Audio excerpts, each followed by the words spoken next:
Informasi seputar debat Capres tadi malam, Saudara.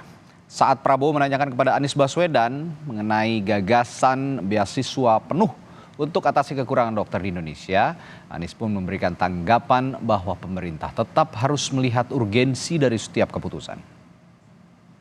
Bapak setuju dengan gagasan saya untuk secara besar-besaran mengirim 10.000 anak-anak kita ke luar negeri dengan beasiswa penuh untuk belajar kedokteran dan sains, teknologi dan engineering mathematics sebagai langkah darurat untuk mengatasi kesulitan ini.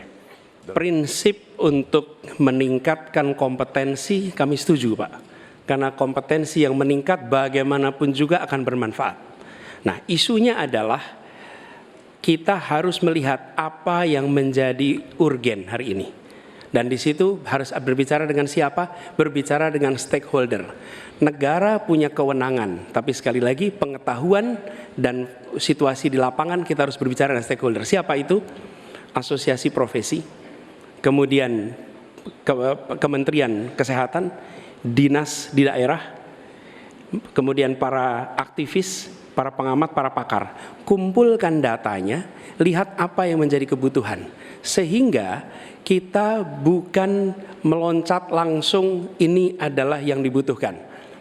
Kenapa? Karena seringkali yang kita anggap sebagai kebutuhan belum tentu di lapangan itu menjadi kebutuhan.